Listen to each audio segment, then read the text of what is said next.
Buenas tardes. Muchísimas gracias por vuestra asistencia ya a esta última sesión de la 6ª edición del ciclo de Pioneras del siglo XX, ciclo en la que ha colaborado Clásicas y Modernas. Agradezco a Laura Freixas la coordinación de este ciclo por la propuesta tan interesante y sobre todo también por la propuesta de las ponentes. Creo que ha sido un lujo poderlas escuchar a lo largo de estas 4 sesiones. Y hoy, para finalizar, pues finalizamos con un broche, bueno, de oro o un broche espectacular. Nos acompaña Clara Fuertes y va a glosar la figura de María Casares. María Casares fue una de las mayores actrices del siglo XX. Su variedad de registros, cómico y trágico, clásico y contemporáneo, la convirtió en una estrella tanto del cine como del teatro. Estuvo vinculada al grupo existencialista francés e interpretó obras de Serre, Cocteau, Genet y recibió la Legión de Honor. Y va a ser la encargada de explicarnos, para poder conocer a María Casares, Clara Fuertes. Muchísimas gracias, Clara, por tu asistencia y siempre tu disponibilidad, ¿no?, a facilitar pues, el que pueda estar con nosotras esta tarde. Clara es novelista, biógrafa, cuentista y profesora. Enseñó lengua y literatura española en Florencia y actualmente vive en Zaragoza. Ha publicado cuentos infantiles y 8 novelas, entre ellas, si me permites, sí. Todas las horas del día en el 2002, en el que Loa es un libro dedicado a la figura de María Casares. Muchísimas gracias y os dejo con Clara Fuertes. Gracias. A ti.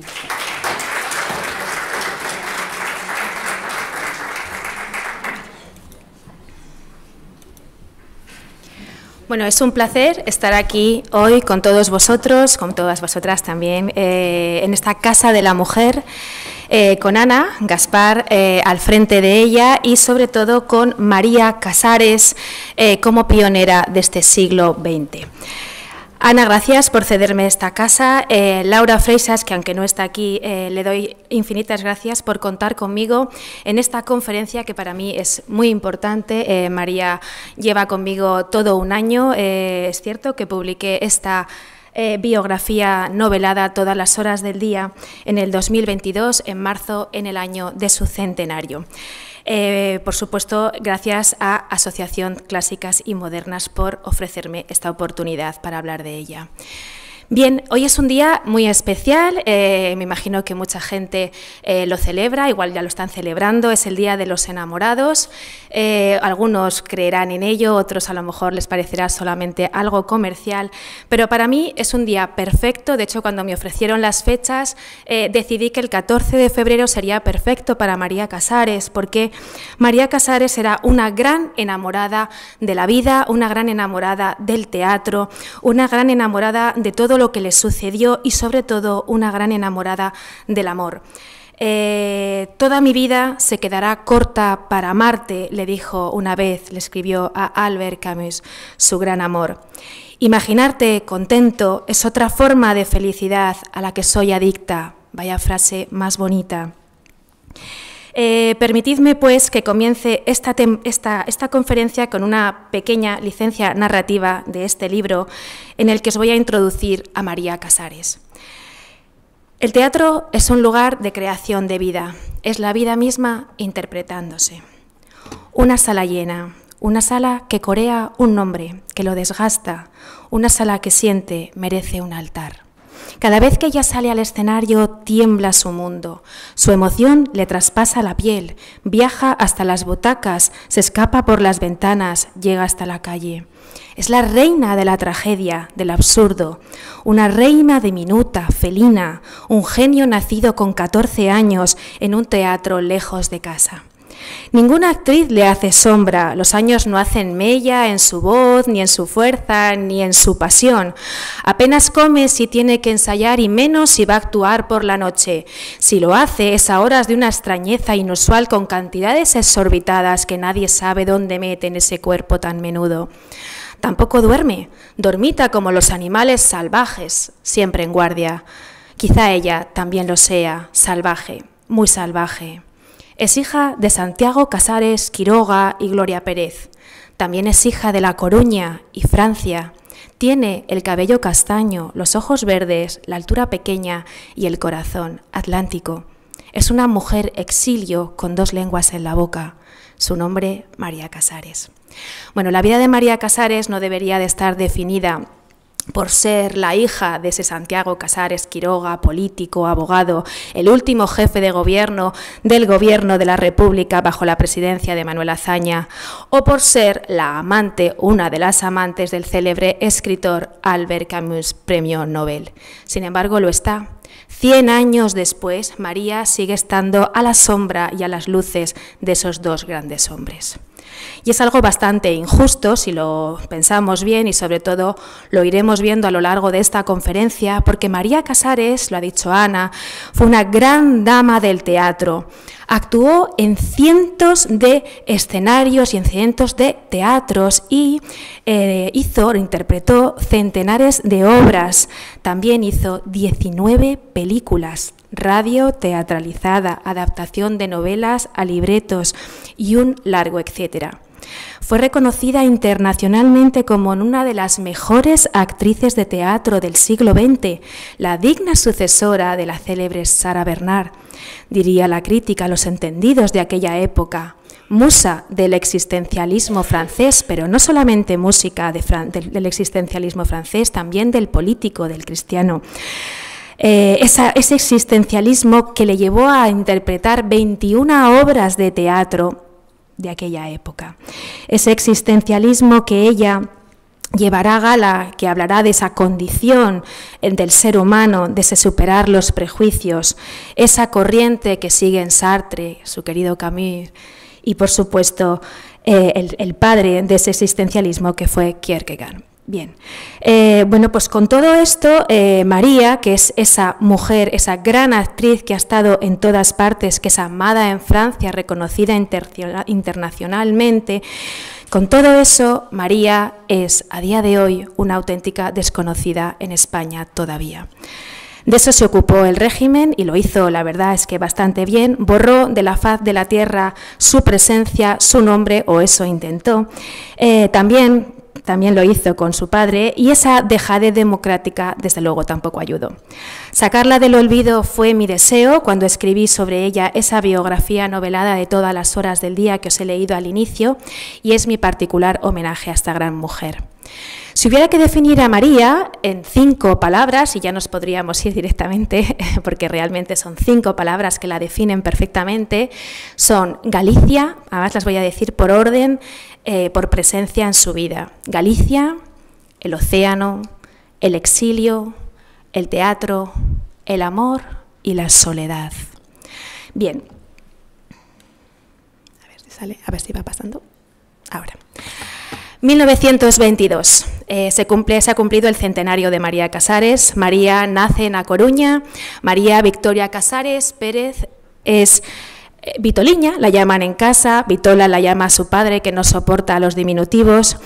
Ella nace en esa Coruña y vivirá toda su infancia hasta los 9 años en esa tierra de Galicia que tanto quiere y vivirá también en un pueblecito muy cercano donde pasa mucho tiempo, en el pueblecito de Montrobe que está en el municipio de Oleiros. Es una niña feliz, es una niña mimada, colmada de atenciones, es una niña libre. Viven en una casa bastante céntrica en la calle Panaderas número 12 y es una casa grande con un jardín bastante hermoso, es una familia rica, podría decirse, en la parte de abajo hay una farmacia alquilada y María vive en ese ambiente rico, mimado y culto. Su padre es un abogado reconocido de Coruña, es un hombre que le gusta la política, es un poco provocador, rebelde. Asiste a mítines prohibidos, asiste a manifestaciones. Es un hombre que va elegantemente vestido, que va con una capa de cashmere y también lleva zapatos que los encarga en Madrid. Es un dandy, lleva también sombrero, con lo cual es un hombre que desde luego no pasa desapercibido en esas manifestaciones un poco revolucionarias. Un hombre ateo, republicano, francófilo y, por supuesto, bastante revolucionario. En su vida privada, Santiago Casares Quiroga es un hombre discreto, bastante tierno, y vamos a situar un poco, porque es importante, el momento en el que nace María. María nace en ese 1922. Santiago Casares Quiroga, que le gusta llevar a cabo, o defender causas un poquito sociales, un poquito injustas, está en el punto de mira, y en este momento se produce la dictadura de Primo de Rivera, que va del 23 al 30. En esta situación, que es cuando ha nacido María, que nace el 21 de noviembre, en esta situación Santiago es arrestado domiciliariamente, con lo cual os podéis hacer una idea que la infancia de María en Galicia es una infancia perfecta, porque tiene a su padre y a su madre permanentemente con ella. Es una niña mimadísima, es una niña culta, su padre es un bibliófilo impresionante, tiene más de 20.000 volúmenes en una librería preciosa que ha ido creando, que ya heredó del padre, y él ha ido creando, aumentando y comprando volúmenes y colecciones perfectamente encuadernadas. Santiago pasará muchas tardes de esos 8 casi años que pasa en arresto domiciliario, pasará muchas horas en esa biblioteca junto a María, que se sienta con él, que habla con él, que le lee, y con él empezará a declamar, conocerá a esos autores de esa época, Rosalía de Castro, tantos y tantos y tantos autores que ella va a conocer de su mano, muy de su mano.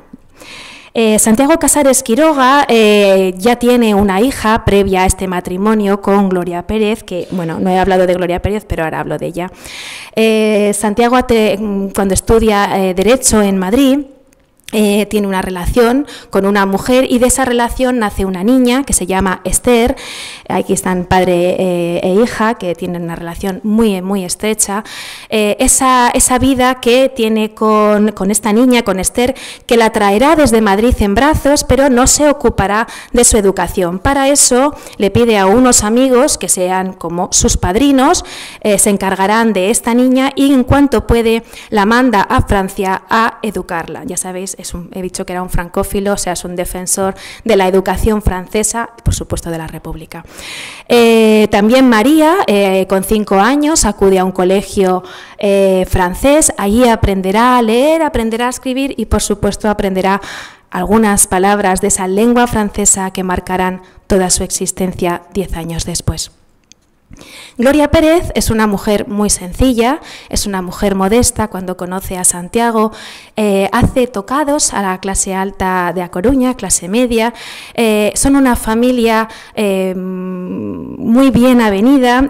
Gloria Pérez, lo comenta María en sus memorias, era su gran apoyo. Lo sería un poco más adelante. En esta primera infancia es más la presencia de su padre, pero también Gloria Pérez está muy presente en la vida de su hija.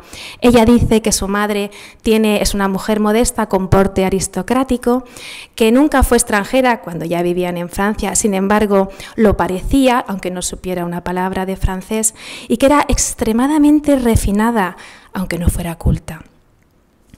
Esa es la madre de María Casares, una mujer que es preciosa y que no he conseguido encontrar muchas fotos suyas, pero bueno, también hay luego una pintura que veremos más adelante. Bien, pues con esta entrada en la vida de María tiene muy poquita relación, va a tener muy poquita relación con esa hermanastra, porque se llevan 16 años y prácticamente pasan toda la vida separadas, pero cuando se encuentran tendrán un buen entendimiento. María vive en ese ambiente novelesco de literatura y de cultura, y su padre, que tiene mucha imaginación, también su madre, le cuentan cosas, le cuentan anécdotas, le cuentan leyendas, como por ejemplo que el padre de Santiago, su abuelo, que también se llama Santiago, pues por ejemplo va a cazar lobos él solo con un garrote, o le cuentan que por ejemplo levanta la mesa de la taberna con los dientes, y cosas de este estilo que María se cree y imagina con ellos. Es verdad que Santiago es el único hijo que ha sobrevivido de 9, Curiosamente, dicen que puede ser que fuera el destino, fue el único que llevó el nombre de su padre. Bien, estos 20.000 libros que tiene Santiago en esa maravillosa biblioteca de la primera planta de la calle Panaderas, número 12, que os invito a visitar, acaban siendo pasto del fuego, del analfabetismo y del fuego principalmente, porque acaban siendo todos quemados, bueno, o los que se quedan, esos no sabemos, se han perdido la pista, pero la mayor parte no se salvaron de esa ira y acabaron todos quemados en la plaza principal de A Coruña en la Guerra Civil. Bien, María decía que había nacido en el rincón de la tierra que le daba la espalda al continente, pero que sin embargo acogía con cariño a todos los peregrinos que quisieran vivir allí. Decía que los gallegos cantaban moñeiras para volver siempre a su tierra, ese lamento ante la separación que ella va a vivir muy poco tiempo después. Bien. Hemos dicho que Santiago tiene a María con 38 años y cuando tiene muchas ansias de volver a la política, y entonces llegamos a un momento en el que se concluye la dictadura de Primo de Rivera y él, que se ve por fin libre, decide fundar la Organización Republicana Gallega Autónoma y también es un delegado en la clandestinidad del Comité Revolucionario. Y con esta tesitura nos ponemos en esa dictadura blanda, la dicta blanca la llamaron, del general Berenguer, que va a comenzar a estar en esta época. Hay una gran sublevación, hay un ambiente bastante movidito en España. Esta dictadura blanda del general Berenguer, bueno, pues es un... Espera, voy a seguir pasando. Ah, no pasó todavía, perdonad. Esta dictadura blanda, él gobierna a golpe de decreto, tenemos en cuenta que el 29 ha sido el crack del 29, los ánimos están muy revueltos y en esta tesitura se va a producir la sublevación de Jaca. Y diréis, ¿qué tiene que ver Santiago? Pues tiene mucho que ver porque los que llevan a cabo la sublevación de Jaca pertenecen al Comité Revolucionario del cual él es delegado. En Jaca, quieren instaurar una república, quieren poner fin a esa monarquía, quieren acabar con esa dicta blanda, que les da igual que sea dura o blanda, y los ánimos están bastante caldeados y el capitán Galán y el capitán Ángel García se levantan o quieren levantarse en armas y ponen un día, el 15 de diciembre, y esto os lo voy a contar porque la vida de María funciona en torno a su padre y sobre todo ese exilio funciona en torno a su padre.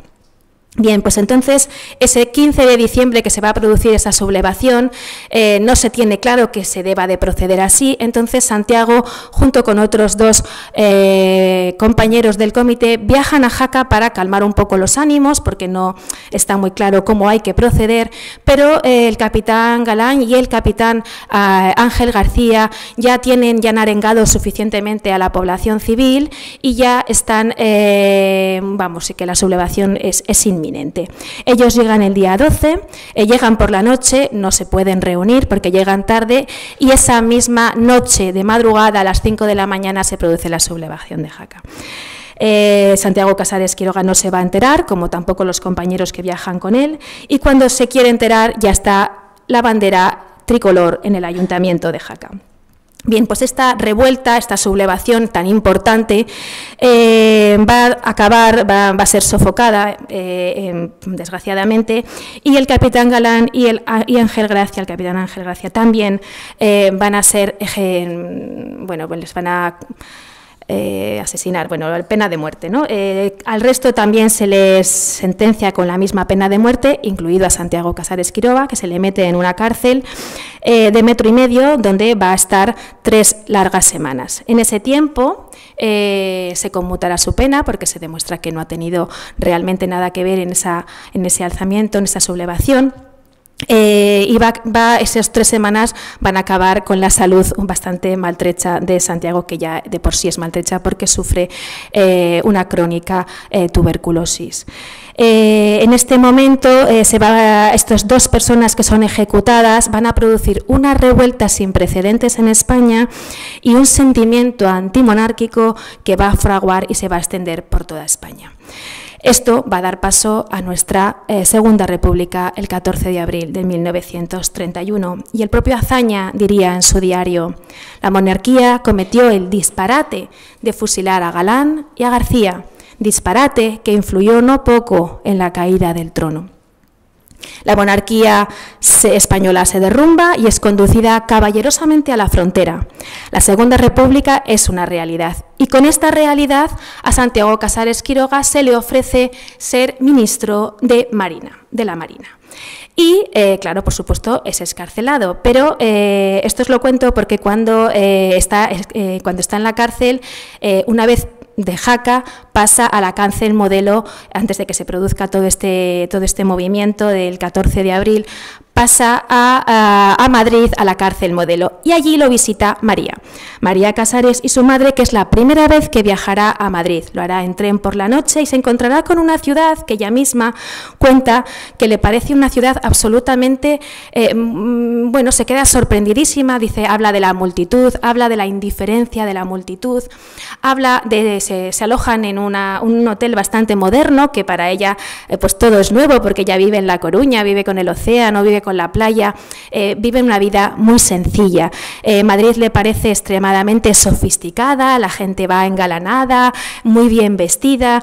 En el hotel en el que se alojan, que está en la Plaza de Callao, el Hotel Florida, es un hotel muy moderno, con puerta giratoria, con un ascensor, que ya nunca ha visto un ascensor con palanca, y entonces ella en ese mundo infantil, recordemos que tiene 8 años, pues ella se divierte, ¿no? Ajena a que su padre esté en la cárcel, ajena a que su padre esté realmente en unas condiciones lamentables, y ella disfruta de esa estancia en ese hotel y también disfruta un poco cuando van a verle, porque aunque le produce bastante shock ver a su padre en esas condiciones, ella cuenta en sus memorias que ver a su padre así, con esa mirada hambrienta, esa voz ronca y esa tos, pues tan enfermizo, pues le da por jugar y se marcha de allí como sin hacerle mucho caso.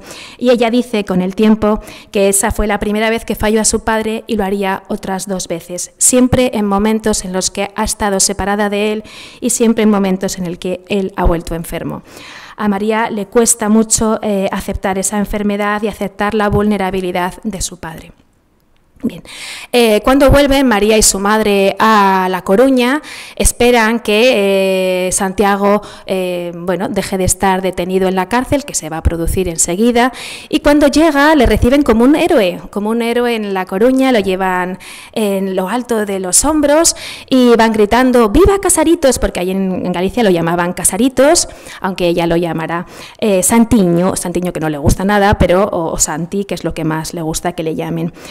Va encima de los hombros, le vitorean, porque ahora va a ser ministro de Marina, y entonces él cuando llega hasta su madre, cuando llega hasta su mujer Gloria y a su hija, las abraza y les dice: mírales, Gloria, dentro de unos años me tirarán naranjas.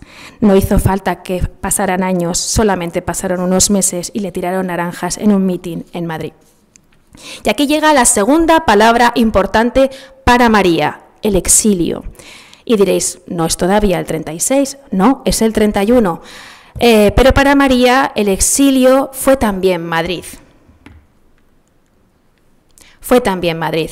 María sintió que la exiliaban de su mar, de su libertad, de su infancia, de los primeros amigos, de los árboles, de los animales, de la arena, de las sales, de los prados, de la playa, y también y principalmente de su padre. Ella siempre dijo que con tan solo 9 años su niñez había terminado al llegar a Madrid.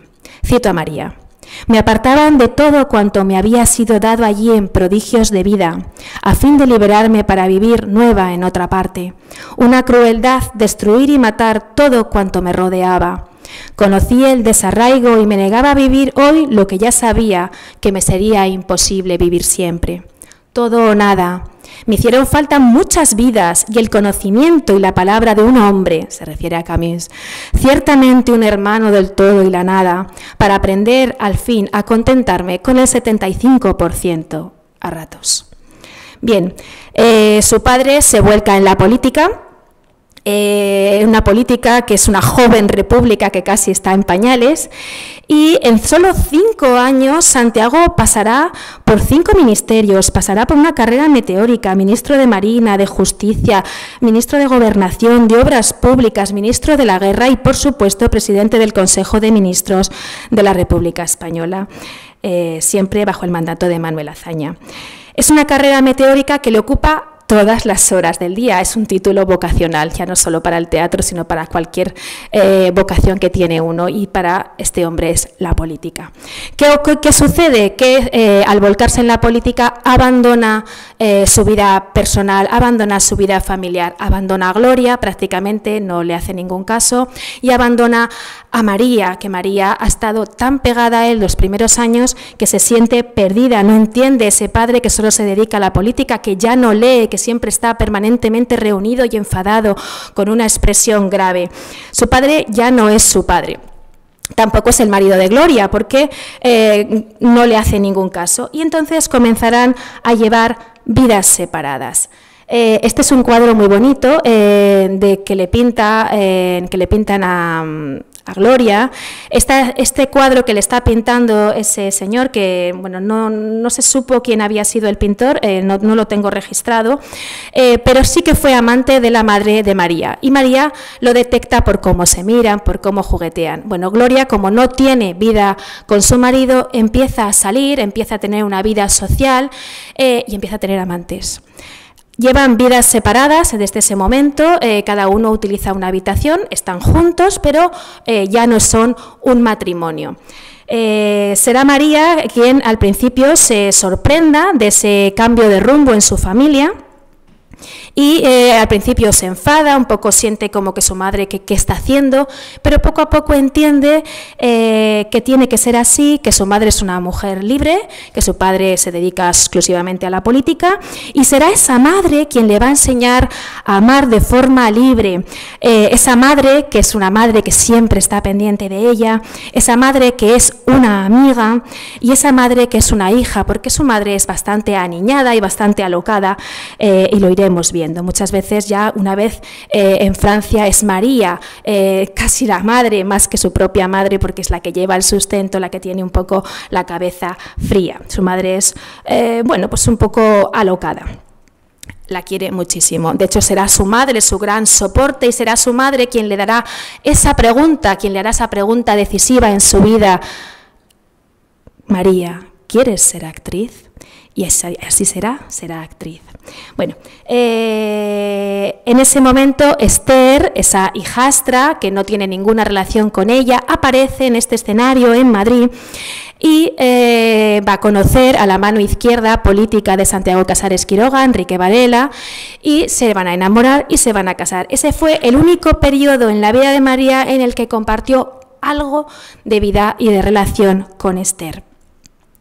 Cito a lo que dice María sobre su madre: nunca se separó de mí, solo una vez, cuando acompañó a mi padre a una visita oficial a Marruecos, nunca más.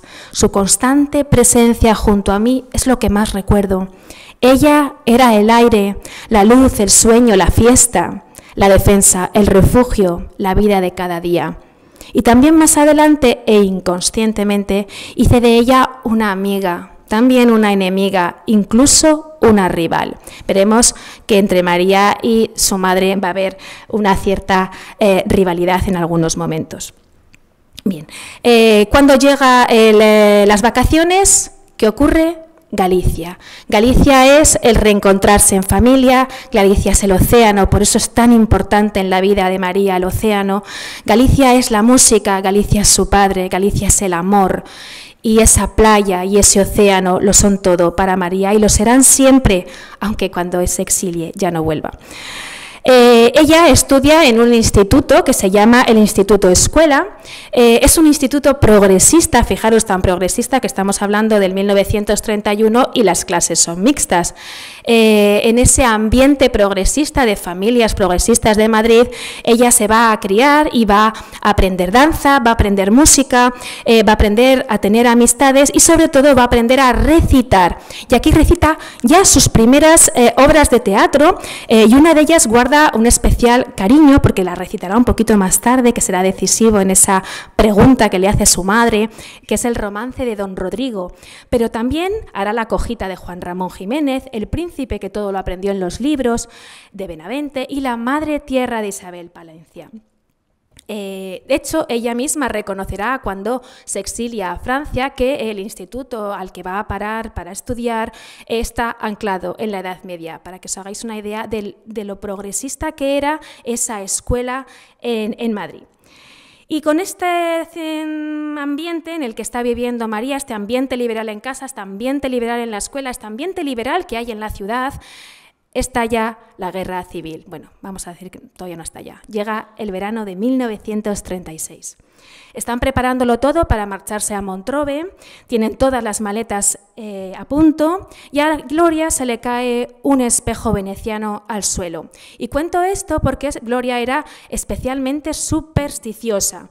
La altera mucho este espejo en el suelo hecho añicos y decide esperar 24 horas un poquito a marcharse de viaje por si acaso.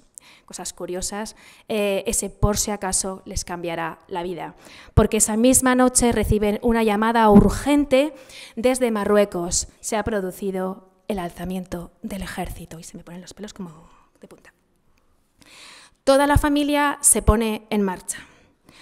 Las vacaciones, adiós, no pueden, nunca serán. Y toda la familia se va al Ministerio de Guerra, que es donde está ahora mismo Santiago Casares Quiroga, y hay un ambiente que María lo cuenta, es un ambiente tenso, su padre está permanentemente hablando con unos, con otros, está con su mano izquierda, que es Enrique Varela, su cuñado, el cuñado de María, claro, está con su mano derecha, que es Fernando Blanco, están decidiendo qué hacen, qué no hacen, allí está también su madre compungida. En un cierto momento de la noche, Santiago decide que hace María allí, que no tiene ningún sentido que María esté allí viendo todo eso, tiene 9 años. No tiene 9 años, perdona, tiene 13 años, no tiene sentido, es peligroso, entonces su secretaria, Amalita de la Fuente, se la lleva a su casa y María, que tiene esa imaginación desbordada, pasa una noche horrible, ella misma lo cuenta, pensando que a sus padres los han matado, pensando que España entera está en guerra, que ella está allí sola y se pasa la noche llorando. Pero todo eso no sucede y cuando vuelve a su casa se encuentra únicamente que su padre ha dimitido de sus cargos y que está dispuesto a luchar como un miliciano más en la Sierra de Madrid. ¿Por qué dimite Santiago Casares Quiroga? Pues dimite, nos tenemos que remontar unos días antes, tan solo al 13 de julio, se produce el asesinato, el atentado de José Calvo Sotelo. Bueno, las disputas, un poco como lo que pasa ahora, entre derecha y izquierda son muy broncas en esa época. Santiago Casares Quiroga es un hombre bastante fuerte dialécticamente hablando, bastante rebelde. Tienen unas broncas, pero son broncas dialécticas, claro, y se le acusa de que él ha sido el ideario o la cabeza de ese atentado. Por supuesto, no es así, y entonces él presenta su dimisión a Manuel Azaña, que le dice que no la acepta, porque aceptarla sería como decir que ha tenido algo que ver en ese atentado, y no es así. Sin embargo, todo esto genera un enorme caos en España. El pueblo cada vez está más dividido y cuando se produce este levantamiento ya es el fin. De nuevo, Azaña y Santiago tienen diferencias de opinión con respecto a cómo sofocar ese levantamiento. Santiago quiere armar al pueblo, Azaña no. Esto produce que, bueno, pues esas horas tensas, el pueblo invade los arsenales de Madrid y se arma por sí solo. Santiago Casares Quiroga dimite de todos sus cargos y desaparece de la política en ese momento y se refugia en casa realmente abatido por todo lo que ha pasado. Pero en realidad esa dimisión no sirve absolutamente para nada, porque no sirve ni para calmar los ánimos, ni para reconducir el diálogo, ni para nada. El pueblo es un caos, el pueblo está dividido, está levantado en armas y todos sabemos lo que supuso la guerra civil. Muertes, sacas, fusilamientos, paseos, cunetas, quema de iglesias, armas, mansiones convertidas en cuarteles, conventos saqueados, miedo, represión, no pasarán, pasaron, muertes, muertes, muertes. Bien, con esta tesitura, María y su madre no quieren marcharse de Madrid y deciden trabajar en un hospital que es el Hospital Oftálmico, deciden ayudar, está reconvertido en hospital de guerra, deciden ayudar a la gente que va allí herida de los dos bandos y pasarán allí 2 meses en los que María siempre dijo que había madurado lo suficiente para hacerse una mujer con todo lo que vio. Sin embargo, es bastante duro para ella y al final, en octubre de ese año, del 36, su padre decide que tiene que marcharse, que tienen que exiliarse porque la cosa se está poniendo muy complicada y no mejora, sino que empeora. En este tiempo que están en este hospital atendiendo heridos, va a aparecer una figura, un personaje que va a molestar bastante, pero bueno, molestará después. Es Enrique López, es un muchacho que se enamora de la madre, se enamora de Gloria. Gloria lo convierte, bueno, pues es como un hijo, pero al mismo tiempo es su amante, lo va a adoptar, se va a convertir en el hermano de María, más tarde se convertirá en su amante, compartirán amante. Es un vividor que vivirá a costa de María hasta el 48, que consigue quitarse de medio a este hombre. Pero bueno, mientras tanto está ahí, está con ellas, ¿no? Ese hermano impuesto. Ellas se marchan, paran en Barcelona, el alcalde de Barcelona, Casademont, las acoge durante unas semanas y las acompaña hasta París. Llegan a París el 20 de noviembre del 1936. Es una fecha importante porque ya os he dicho que María nació el 21 de noviembre del 1922 y celebrará su cumpleaños, sus 14 años, los celebrará en la Torre Eiffel. Es un momento especial, es un momento en el que se reúne con ellos este muchacho, que formará parte de su vida. Se instalan en una especie de apartamento cochambroso que se llama en el Hotel París Nueva York, ya no existe, en la calle Vaugirard, en la calle Vaugirard 148 bis. Es un sitio que, pensad que vienen de una casa de 3 plantas con un jardín enorme y de repente acaban en una especie de apartamento minúsculo, feamente decorado, en el que no tienen prácticamente nada. Gloria intenta decorarlo de forma un poco hippie y os voy a contar una cosa muy curiosa porque abre las maletas, esas maletas del exilio, que me hace mucha gracia porque empieza a sacar las cosas que ha cogido antes de salir de Madrid. Y os voy a contar lo que llevaba en esas maletas del exilio. Llevaba una capa de cibelina, que la coloca para decorar, también le servirá para muchos eventos sociales, abanicos, que no sabe muy bien María para qué ha cogido abanicos, mantones de Manila, un disfraz de China. Creo que habéis visto una imagen de María con un disfraz de China, que no sabemos por qué, la madre coge y se lo lleva al exilio. Zapatos, joyas, tenedores, cuchillos, frascos vacíos, la Constitución de la Segunda República, cintas tricolores con el emblema de la República y un grueso volumen con la traducción de las obras completas de Shakespeare. Todo muy útil para exiliarse. Y allí comienzan una nueva vida. Y dice María desde el principio: nunca quise renunciar a mi nacionalidad, nunca quise renunciar a mi patria. Y no lo hizo, la preservó hasta el final de su vida. Bueno, pues María tiene 14 años, se pone a estudiar en ese liceo que, como ella dice, parece que está en la Edad Media, y esta pareja de actores que les presenta el alcalde Casademont justo cuando se despide de ellas y las deja en este lugar, les presenta una pareja entrañable que formará parte de sus vidas y les ayudará muchísimo. Son 2 ángeles de la guarda. Él es un español, son actores ambos, él es español, de Baleares, Alcover, y ella es Colona, que también es actriz. Un día, cenando con ellos, resulta que le hace ilusión escuchar su propia lengua y le dice a María si conoce alguna obra de teatro para declamársela. Y entonces María se pone de pie y declama a Don Rodrigo, el romance de Don Rodrigo. Y cuando termina le dice al cover: madre mía, esta niña tiene que actuar, si no va a asfixiarse. Y Colonna dice exactamente lo mismo. Y entonces su madre mira a María y le dice: María, ¿quieres ser actriz? Y entonces comienza una vida que ya nunca dejará. Se intenta esforzar muchísimo por entrar en el Conservatorio de Arte Dramático de París. Suspende 3 veces porque tiene un acento horrible, muy mala pronunciación, entre que es española y gallega. Bueno, los franceses le dan por todos lados. Perdonadme la expresión, pero bueno, es así un poco jocosa, es que es lo que sucede. Ya sabéis que el acento francés tiene que ser perfecto. Si no, te mandan al otro extremo de la ciudad como preguntes una dirección. Bueno, y esto es una broma antes de ponernos en el drama, porque mientras María está estudiando para ser actriz, para intentar entrar en ese conservatorio de arte dramático de la mano de Colonna, estalla la Segunda Guerra Mundial. Pensemos que se concatenan una con otra. La guerra civil ha terminado, o eso nos dicen. El gobierno republicano se ha instalado en su totalidad en París, donde, aunque no fueron reconocidos, sí fueron acogidos.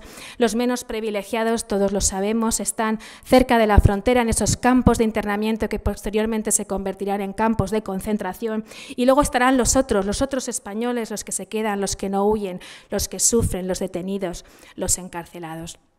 Santiago vuelve mucho más enfermo de lo que le han dejado, en un estado lamentable del que apenas tiene tiempo de recuperarse, porque entran los nazis, los alemanes entran en París y rápidamente todo ese gobierno republicano tiene que exiliarse de nuevo a Inglaterra. Toda la familia se marcha rápidamente a Burdeos a coger el primer barco que sale hacia Inglaterra, pero descubren con tristeza que solo hay un pasaje para él y no para María ni para su madre. Con lo cual, Santiago se marchará y ellas volverán a quedarse solas en esa Francia ocupada y volverán a París, porque en París al menos conocen a gente. Volverán a ese hotel París-Nueva York, no volverán a ese hotel, pero volverán a un edificio al lado, a la calle Vaugirard. No pasa, perdonad. Volverá a esa calle Vaugirard 48 y allí vivirá en ese apartamento María hasta el año 1971. Cito a María: aquí estamos las dos, encaramadas en nuestro palomar, solas, juntas, enfrentadas con el exilio, la guerra, nuestra situación y la vida, que las dos queremos morder a dentelladas. Yo para apresarla, ella ya para no perderla. Entonces todo sirve de pretexto para ver, conocer, compartir, esperar, divertirse, seducir, conquistar, reír, incluso llorar, puesto que llorar también quiere decir vivir. Y otra palabra clave de María, como hemos dicho antes, el teatro. María retomará ese ingreso en el conservatorio y conseguirá entrar, por fin consigue entrar, hará una obra, una tragedia de Bérénice y luego también representará a Juana de Arco de Peguy. Y con estas dos obras le prestan atención dos personas que van a ser como sus ángeles de la guarda, Marcel Egan y Jean Marchand, que la invitan a trabajar en el teatro de Maturin. Aquí irán pasando fotos de María como actriz.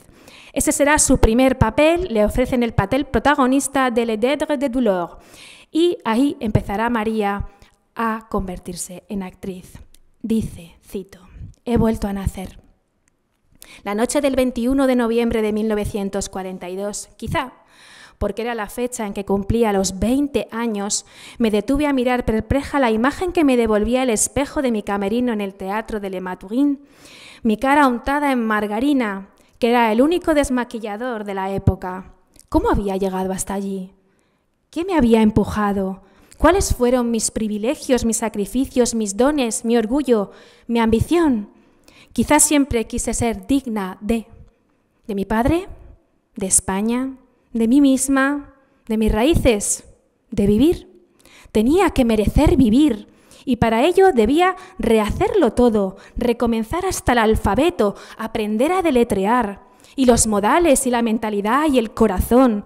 Había que hundir en lo más recóndito lo que había sido y acoger, beber, tragar todo lo que viniera de fuera.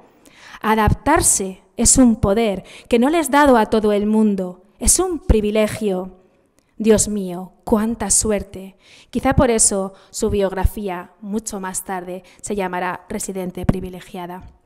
En el 1943 estrena Solnest y sigue estrenando y estrenando obras de teatro. Aquí os cuento una anécdota curiosa, porque mientras María está convirtiéndose ya en una persona importante en el teatro, hay un alemán, estamos todavía en periodo de la Segunda Guerra Mundial, ella, incluso en ese momento difícil que todos están viviendo, ella está empezando a triunfar en el teatro. Son cosas curiosas, mientras unos eran conducidos a Auschwitz, eran detenidos, otras personas pues se convertían en personas famosas o en personas reconocidas.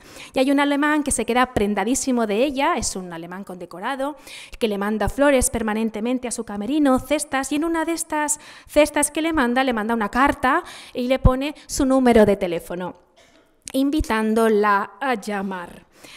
Su madre y ella están muy nerviosas porque, claro, es un alemán, ellas son refugiadas españolas, están en el punto de mira, porque no perdamos de vista que siempre estuvieron en el punto de mira de los alemanes, bueno, pues se quedan preocupadas. Incluso María le llega a decir a su madre: no te preocupes, mamá, a una mala pues soy su amante.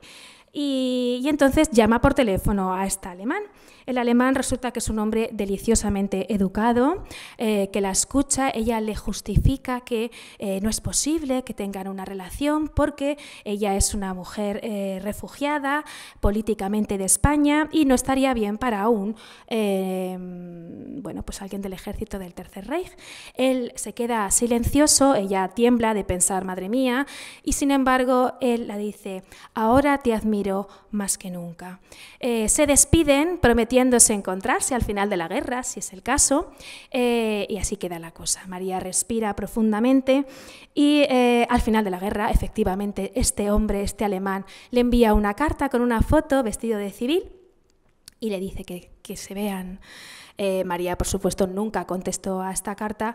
Es más, siente una profunda animadversión a este alemán que, bueno, en aquel momento no la trató mal, pero ya es conocedora de toda la extensión de crueldad que ha habido en esa Segunda Guerra Mundial y los alemanes le producen bastante asco. Y en esta tesitura, en este momento, en esta vida de María en los escenarios, llega esa cuarta palabra que la define totalmente, que será el amor. El amor en este día, el amor tan importante, ese amor que brillará a la luz del día y desafiará el paso de los años y sus propias contradicciones. Cientos de cartas lo atestiguan, más de 1000 páginas en las que hablarán Camus y ella del amor, de la verdad, de la cotidianidad, de los miedos, de las ilusiones, de la vida. Un hombre y una mujer que se eligieron libremente y se juraron ese amor, esa lealtad, y que pese a todas las dificultades estuvieron juntos casi 16 años en vidas paralelas. Ella es actriz, él actor. Él escritor. Pobre Camus. Lo que le faltaba ya.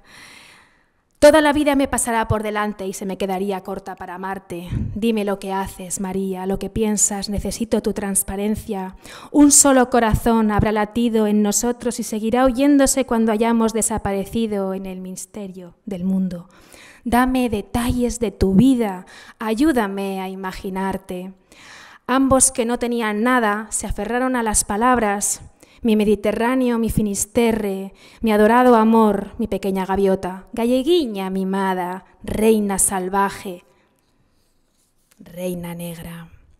María conoció a Albert Camus de casualidad. Nos vamos a poner en esa situación. Estamos en 1944. María ya ha hecho muchos papeles, ella tiene una incipiente carrera como actriz, él es un escritor incipientemente ya conocido, ambos son jóvenes, ella tiene 22 años, Camus 31, y bueno, después de un ensayo la invitan a una de esas maravillosas soirées francesas, donde está la florinata de esa intelectualidad que está allí reunida, Sartre, Simone de Beauvoir, Picasso, bueno, todos están allí reunidos en esas deliciosas soirées. Y ese día hay una lectura teatralizada de la obra poética de Picasso, que es Le désir attrapé par le queue, el deseo atrapado por la cola. Y allí va a ir a la casa de la familia Michel-Léris y va a encontrarse, es un 19 de marzo, y va a encontrarse con un hombre que hace esa declamación del que se queda absolutamente prendada. Ese día no conocerá a Camus, pero su corazón ya le dice que esa persona va a ser muy importante para ella. Unas pocas semanas después, Marcel Legrand, este director de teatro de Maturin, le ofrece un libreto de la lectura de Le Malentendu de Camus. Le dice que es un joven escritor prometedor que está empezando a tener muchísimo éxito y que hay un papel protagonista, el de Martha, que piensan que puede encajar perfectamente con ella. Ella, que no sabe que está Camus detrás, porque ni siquiera sabe quién ha recitado en esa casa de Michel-Léris, se lee el papel de Martha y se queda absolutamente prendada de ese papel porque piensa que ese escritor ha escrito el papel para ella, que no es así, pero ella lo siente así. Le recuerda a Lorca, le recuerda a Bodas de Sangre y, por supuesto, acepta encantada. Cuando llega al teatro, se reúne con este joven escritor que resulta que es el hombre que ella ha visto declamar en la casa de Michel-Léris. Empezarán unos meses de ensayos, de palabras, de encuentros, de cafés, de amor y de enamoramiento que culminan el 6 de junio de 1944. ¿Os suena ese día? Ese día es importante, es importante porque ese día se produce el desembarco de Normandía y mientras ellos se aman por primera vez, miles de soldados están cruzando el estrecho y están llegando a las costas de Normandía para luchar contra el ejército alemán. El problema de esta situación es que Camus está casado.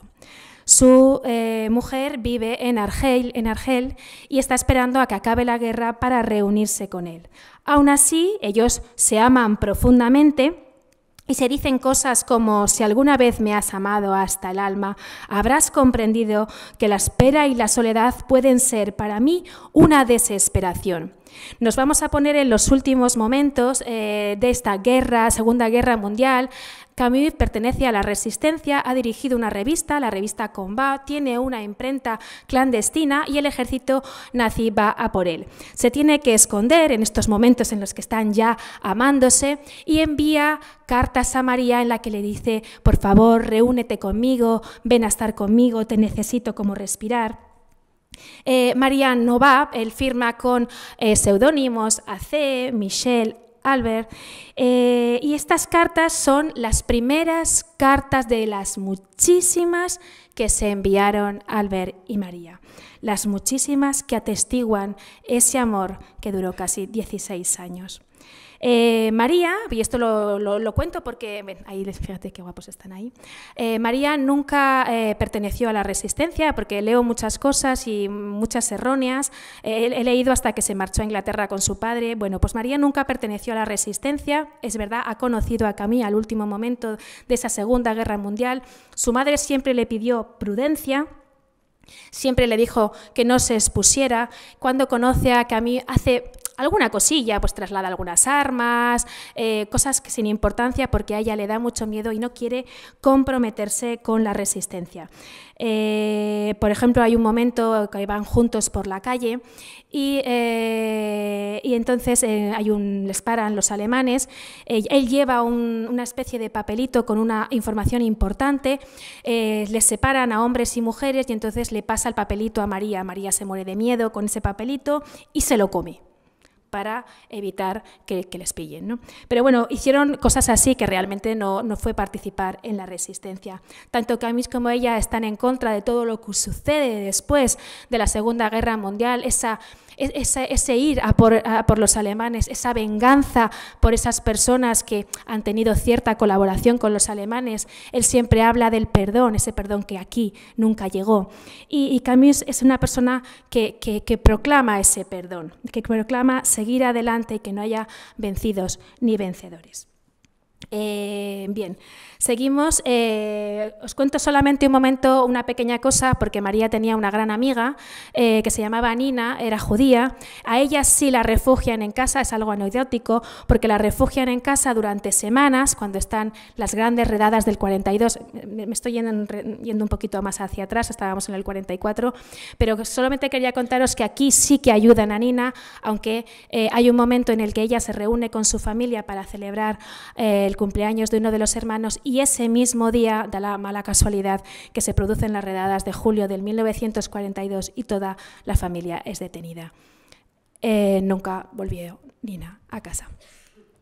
Bueno, pues en ese 1944, en ese final de 1944, María decide que ese amor no es posible, aunque le ama profundamente, ese amor no es posible, y decide dejar a Camus y le dice: adiós, mi querido amor. Camus fecha en septiembre de 1944 una carta en la que le dice: es medianoche, ahora lo sé, no me llamarás más. 3 veces he descolgado el teléfono para llamarte, 3. Todo el día esperando una palabra tuya que no llega.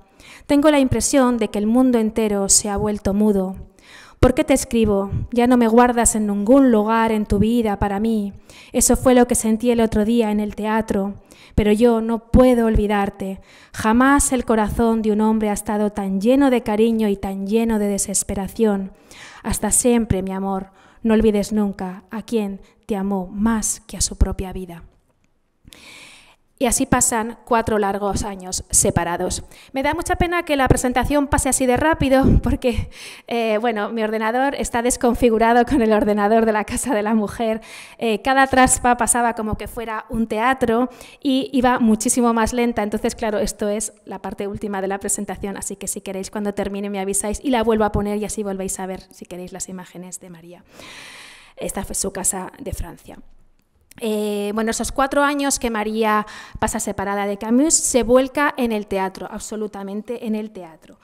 Y en el 48, bueno, aquí lo hará todo, actuará, será reconocida, la crítica dice de ella que es suprema, que es maravillosa, que fuerza de la naturaleza. Ella va a tener pretendientes, incluso le pide matrimonio 2 ocasiones. Jean Servet va a ser uno de ellos, un hombre celoso, un actor, un compañero como ella, que incluso hay un momento en el que él le dice: no me dejes, y ella le dice: me tiraré por la ventana, y ella le abre la ventana y le dice: tírate, déjame ya en paz. Ella no consigue olvidar a Camus porque lo tiene muy adentro, y en esta tesitura termina esta Segunda Guerra Mundial y vuelve su padre a casa. Su padre vuelve mal, muy mal, y lo acogen como pueden, está bastante enfermo. Y bueno, pues pasará mucho tiempo intentando curarse. Es curioso que Camus y su padre estarán aquejados de la misma enfermedad. La neumonía, la tuberculosis, afectó a los dos. Reciben noticias de España, reciben noticias como que, por ejemplo, el servicio está desperdigado, que Esther ha sido arrestada domiciliariamente después de pasar 3 años en la cárcel, que su casa en la calle Panaderas ha sido vaciada, saqueada, los libros quemados, también que su tía Candidita se ha quedado paralizada porque, asustada por ese ejército franquista, se ha tirado por la ventana del 2º piso de Villa Galicia, y todos son malas noticias. En este momento, Gloria se enferma solamente 5 meses después. Solamente 5 meses después de la vuelta de Santiago a París, se enferma y muere de cáncer en el 46. Bueno, voy a volverla a poner. O la pones tú, Ana, mejor, que esto tenía que ser al final. Ella empieza a hacer cine, hace 3 películas: Les Enfants du Paradis, Les Dames du Bois de Boulogne, Roche de Honte. La crítica la elogia, hacía mucho tiempo que no se veía nada igual, un temperamento excepcional, una naturaleza de artista como pocas veces se revela a lo largo del siglo. La tragedia corre por sus venas, dice la crítica. Seguirá haciendo películas, seguirá haciendo obras de teatro. María es incansable. Si vierais la cantidad, bueno, tengo, bueno, muchísimas, bueno, ya cientos. El 10 de enero muere su madre, después de 2 meses sufriendo el cáncer. Es tan optimista Gloria que dice, cuando entran en el Hospital Curie, ve la habitación, ve que es la 212 y dice, esta habitación nos va a dar suerte. Bueno, la suerte es que acaba enterrada en el cementerio de Montparnasse. Me gustaría leeros, no sé cómo vamos de tiempo, ¿voy bien? Bueno, es que no veo la hora. Vamos bien, ¿no?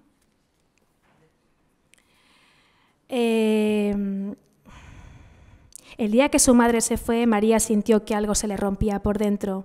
Sintió que una parte de ella no volvería a latir jamás. Sintió un vacío tan existencial y confidente que vivió mareada durante semanas, sin ninguna mano a la que asirse. ¿Quién le daría calor por las noches? Recordemos que María y su madre han dormido juntas desde que se han exiliado cada día. ¿A quién le contaría sus tristezas y alegrías al volver a casa? ¿A quién sus desvelos y dudas?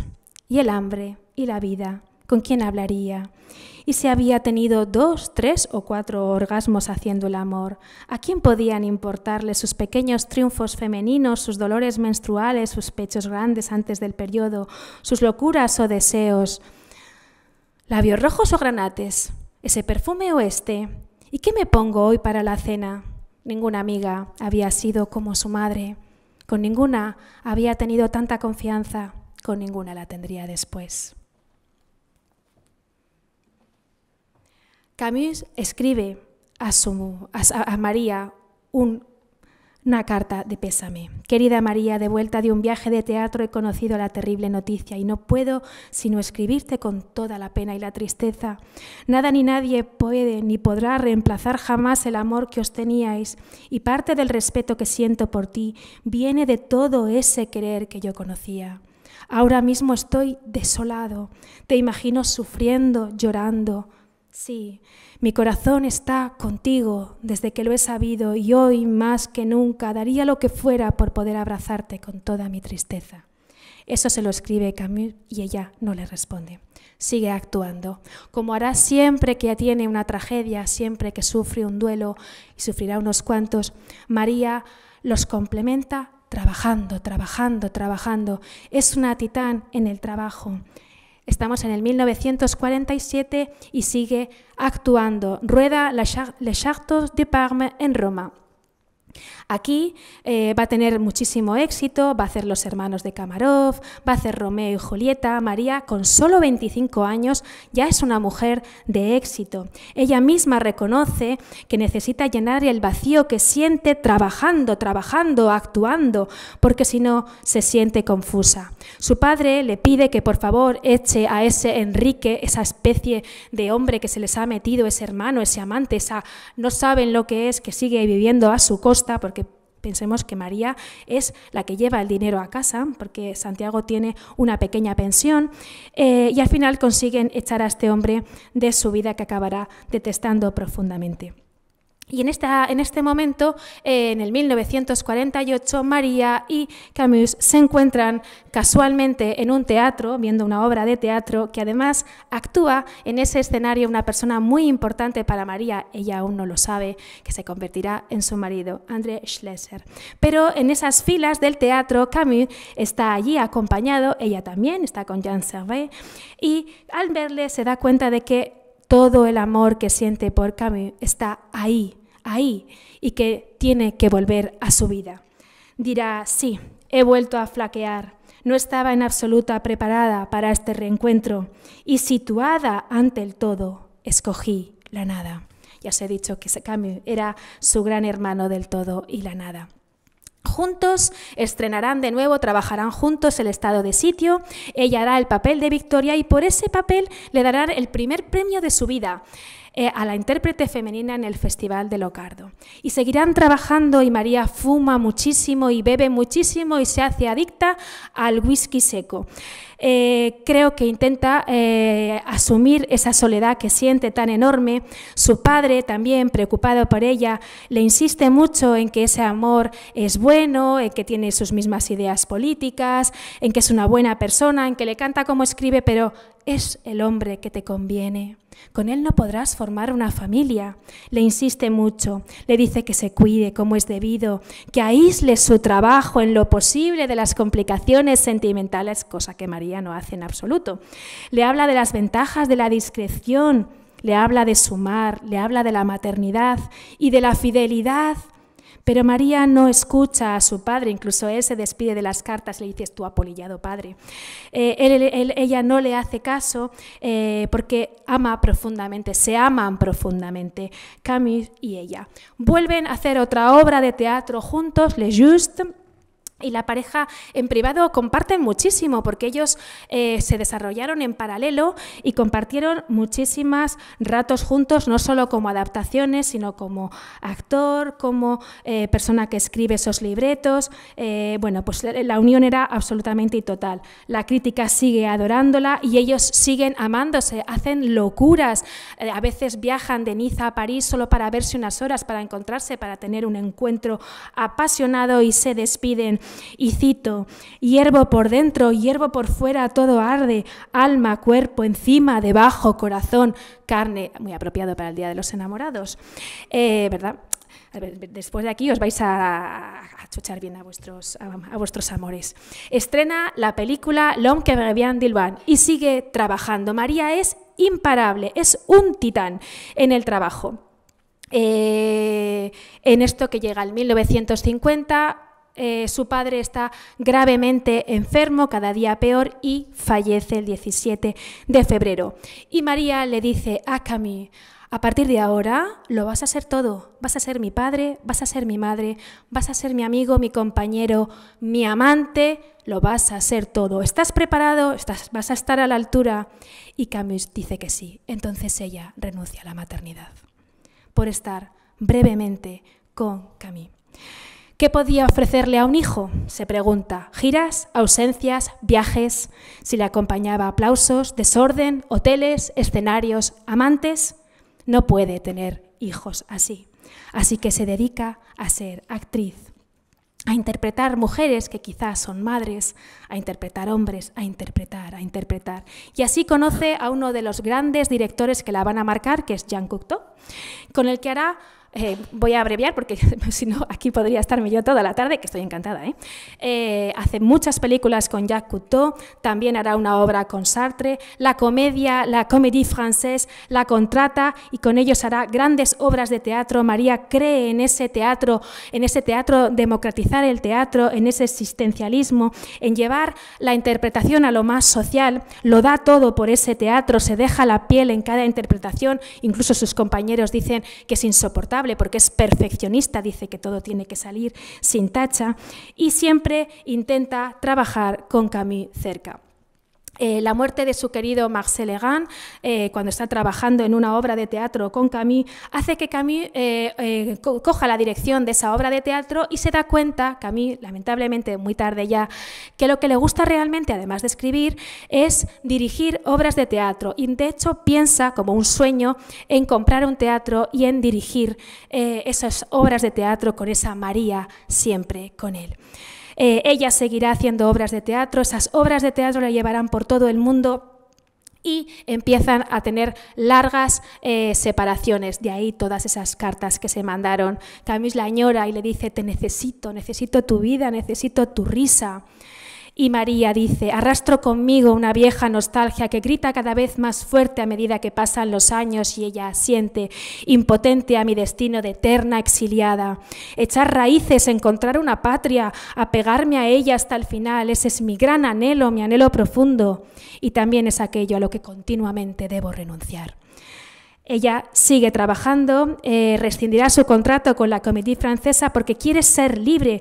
Su sueño, ya lo he dicho, es democratizar el teatro y conoce a un hombre que le va a proporcionar precisamente eso, Jean Vilar, en el Teatro Popular Nacional. Con él se convertirá en el gran milagro de Aviñón. Hará un promedio de 3 a 4 obras anuales. ¿Os dais cuenta lo que son 3 o 4 obras anuales? La capacidad memorística de esta mujer a la hora de actuar. La crítica la exalza, bravo, sublime, inolvidable, es una leyenda viva, es una voz. Su voz es como una antorcha encendida. Yo decía que la voz era como el océano.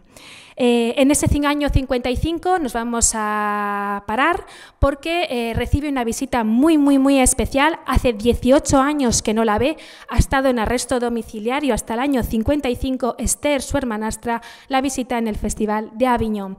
La alegría es inmensa.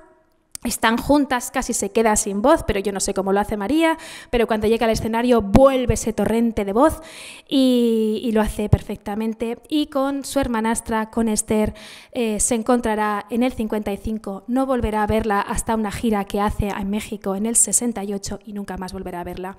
Con lo cual realmente la única familia, medio familia que tiene María, no tiene relación, está sola. De ahí la palabra importante que os decía antes, que también define a María, y es la soledad. La soledad siempre, porque aunque ama, aunque está rodeada, aunque está llena de gente, aunque está siempre en el escenario, ella siempre está sola. Hay una obra de teatro en el 1957, Marie Tudor, que es ovacionada, la llevará por todo el mundo, la llevará a Rusia, Finlandia, Suecia, Dinamarca, la llevará a Noruega, también a Uruguay, a Argentina, a Chile, a Perú. Todo el mundo quiere trabajar con María Casares. En ese momento en el que ella siempre está ausente y se envía cartas con Camus, aparece por ahí una mujer que dicen que es amante de Camus, Catherine Seller. Ella se siente un poco molesta, pero al final decide que si ella es libre, él también debe de serlo, porque ella efectivamente durante todo este periodo no ha dejado de tener sus amantes. En el 57 Camus recibe el premio Nobel y ella siente una felicidad inmensa por él, pero no puede celebrarlo a su lado. Sin embargo, lo celebrarán un poco más tarde. Camus la espera con flores. Camus es el mismo de siempre, independientemente que haya tenido un premio Nobel. Siguen juntos, siguen escribiéndose y María sigue volcada en ese teatro que es imparable para ella, prolífica. Su producción artística es impresionante con el Teatro Nacional Popular. Hay un momento en el que la vida de María es tan infatigable y se encuentran tan poco que le dice Camus: ¿cuándo estarán colgados en el mismo clavo mi chaqueta y tu falda? Le escribe y le dice que se queja y se lamenta de sus ausencias. Después de 10 años seguimos bregando en vidas y oficios paralelos. Bien, así seguirán estrenando, seguirán encontrándose, seguirá dedicándole esos momentos apasionados. Le hablará de Dadé, de ese marido que se convierte después, que es en ese momento un amante más, tampoco es nada trascendental en su vida, pero le habla, dice que ha conocido a un hombre interesante, igual que la ha conocido a Catherine Seller, y eso figura en sus cartas. Rompe con el Teatro Popular Nacional a la muerte de Camus, porque en el 1960 Camus muere en un accidente de tráfico, se estrella contra un árbol cuando va a verla a ella después de unas navidades y ella se rompe. Si María había sido excesiva hasta ese momento, será mucho más excesiva a partir de la muerte de Camus. Se volcará en ese trabajo, porque solamente interpretando es capaz de cubrir todas sus ausencias, todos sus duelos. Y volverá a estar con Jacques Cousteau y volverá a estar con Jean Vilar y seguirá viajando por todo el mundo y siendo excesiva, bebiendo, fumando sin parar, conociendo mujeres, porque también probó mujeres, aunque ella reconoce en un momento que el lesbianismo le parece muy complicado y que requiere mucho trabajo, que mejor se queda con los hombres. Pero bueno, es una anécdota curiosa, cuanto menos. Recibe un premio, el premio Brigadier, con una obra, con el Charles Mentor, que le llevará por todas partes, y en este momento, que ya va teniendo ella su economía, Dadé, que es ese amigo último, ese amante que ha aparecido, que le hace gracia, que es majo, que es actor, que es cantante, ese hombre le dice: María, tienes que invertir, tienes dinero, invierte. Y ambos, que me imagino que lo habéis visto, se compran una casa en La Vergne. La situación es muy curiosa porque él le dice, te voy a enseñar una casa preciosa en el centro de Francia. La Charente francesa es una pequeña región que está justo en el centro de Francia, muy verde, donde no hay absolutamente nada, pero hay una casa preciosa que recuerda a Galicia. Ella va echando pestes en el viaje desde París, va fumando como una carretera, le va diciendo, pero ¿a dónde me llevas? Por Dios, esto está donde... Bueno, ya va enfadada con él, pero cuando llega a La Vergne se queda prendada de esa casa que habéis visto, es una casa enorme, son 2 casas, y deciden comprarla juntos. Todavía no son pareja oficial, todavía no están casados, él se queda en una de las casas, ella se queda en la casa principal que tiene una puerta azul, aunque ahora está pintada de rojo. Os invito a ir a esa casa que es una preciosidad. Y comienza a ser su refugio, esa casa, esa Vergne. Viajará a Argentina con Margarita Xirgu, interpretará su primera obra en el 63, su primera obra en lengua castellana. Dirán de ella que habla raro, obviamente lleva toda la vida hablando francés prácticamente y encima mantiene su acento gallego. Y conocerá a un joven director que es Jorge Labelli, que será fundamental en su vida a partir de ahora. Seguirá trabajando y voy a ir terminando porque me parece que es tardísimo. Viajará en ese 68 a México, volverá a ver a su hermana, se despedirán, ella morirá unos meses después y nunca más volverá a encontrarse con ella, tampoco con su sobrina. En el 1970, Dade y ella ya son oficialmente pareja y se van a vivir a La Vergne, vende su casa de la calle Vaugirard y... no he pasado, claro, por eso está todavía la cara ahí, ahora que lo pienso. Perdonad que no había pasado. Es que estoy tan concentrada con esto que no me fijo en eso otro. ¡Qué follón! Bueno, pues se van a vivir allí, ella sigue actuando, llevan un poco vidas paralelas porque María lo da todo por el teatro, lo da todo por el cine también, 14 años después vuelve a hacer cine y sigue actuando. Tiene 52 años y no dejará de actuar. Y así llegamos al 1975, cuando muere Franco. No he comentado que será Camus quien la lleve siempre a esas conferencias republicanas que se producen en honor a la República y que ella no quiere asistir, pero Camus la arrastrará con ella siempre para conmemorar esa Segunda República. Bueno, pues cuando muere Franco, ella está en La Vergne, recibe la noticia, dice que le hubiera gustado festejarlo, pero no lo hace, se acuesta en su cama y llora toda la noche.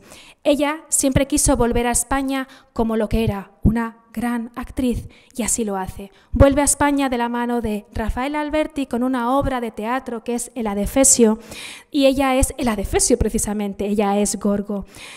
Hará una larga gira durante varios meses, hasta abril del 1977, acabará agotada, acabará enferma y sentirá que esa España no es lo que ella anhelaba. Se refugia de nuevo en Alú y nunca va a Galicia. Siempre pensé, dice, cito, que el día que pudiera volver a España me haría francesa, aunque acabara viviendo en España. Y cuando vuelve le dice a Dade, cásate conmigo, y se casa con Dade. Por supuesto, recibe la nacionalidad francesa, ahora es María Schleser. Nunca será María Schleser. Por cierto, María Casares siempre acentuó su nombre para que en Francia no se pronuncia la ES, entonces se pronunciaba Marie Casar, y entonces ella pone un acento al final para que los franceses tengan que pronunciar María Casares. Bien, ella sigue actuando, André la apoya en todo, él también actúa, se refugia en La Vergne para escribir sus memorias en el 1979, son publicadas en el 80, residente privilegiada, son traducidas al castellano, porque las escribe en francés, son traducidas al gallego y esto le hace especial ilusión. Ella seguirá trabajando, le pide a Catherine, la hija de Camus, que por favor le permita publicar alguna carta que demuestre ese amor que ella insiste de con Camus, porque no es un amante más. Catherine no le da el permiso porque la madre acaba de fallecer, Francine, y no le parece bien. Sin embargo, en el 82, Catherine y ella empezarán a tener una relación mucho más estrecha. María le venderá esas cartas que ella conserva, no solo las suyas, sino también las de Camus, porque cuando muere y fallece se hace con las dos cartas, las tiene toda la vida con ella, y Catherine se sorprenderá muchísimo al descubrir que realmente su padre amaba a esta mujer. Ese año, en el 84, es nombrada por el ayuntamiento de su ciudad natal hija predilecta de La Coruña. Nunca va a recoger el premio. Seguirá trabajando, Festival de Venecia, Festival de Lille, Barcelona, Aviñón. Fallece Dade en el 86. ¿Y qué hace María? Refugiarse todavía más en el trabajo. Ella siempre trabajó cuando tenía ese duelo en el corazón. Hará teatro revolucionario con Jorge Labelli, lo que ella siempre quiso al final de sus días. Hará en ese Teatro Nacional de Collín y seguirá trabajando, y en ese momento, fijaros, 46 años después de comenzar a subirse por primera vez en un escenario a recibir premios, muchos premios llegarán a partir de ese momento: el Premio Sindicato de la Crítica, el Molière, el de Mérito de las Bellas Artes, el Segismundo, el César, el Premio Nacional del Teatro Francés, la Legión de Honor concedida con más honor en el gobierno francés. Por supuesto, los premios gallegos llevarán su nombre. Eso ya no lo verá, porque María, subida a un escenario, seguirá interpretando, y tiene que dejar de interpretar. No consigue terminar esa gran obra de teatro que tenían que estrenar, Les Siècles de Leningrad, porque fallece de cáncer. Diría antes de fallecer: no quiero que me anesteséis, no quiero morfina, quiero sentir todo el dolor hasta el último momento de mi vida. María cedió su casa, esa casa que habéis visto al final, que esto hace lo que quiere, perdonadme, esa casa que hemos visto al final, se la cedió al ayuntamiento de Alluy para que se convirtiera en la casa del actor. De hecho, es una casa actualmente ocupada, siempre se hacen obras de teatro y la gente, los actores, van allí, se alojan y hacen obras de teatro y festivales muy, muy importantes. En el 2007 se recupera la casa de María Casares, se convierte en un museo, el Museo de Santiago Casares Quiroga, y la tercera planta, que siempre fue su reino, pertenece enteramente a María Casares. En el 2017, Catherine Camus publica La correspondencia de María y de Albert Camus, demostrando al mundo entero que realmente ellos fueron mucho más que teatro, fueron mucho más que dos amantes cualquiera. Muchas gracias. Para mí ha sido un placer estar aquí, casi me quedo sin voz. Siento que haya sido un poquito larga, es que es muy difícil, y eso que no os he hablado de todas las obras de teatro, no os he citado ninguna, pero bueno, os invito a leer todas las horas del día, os invito a leer Su residente privilegiada, que es una delicia, no cubre el final, cubre hasta solamente 1980, pero os invito a bucear en la vida de María, porque se merece un homenaje y se merece que la reconozcamos. Es una pionera, sin duda, del siglo XX. Muchas gracias.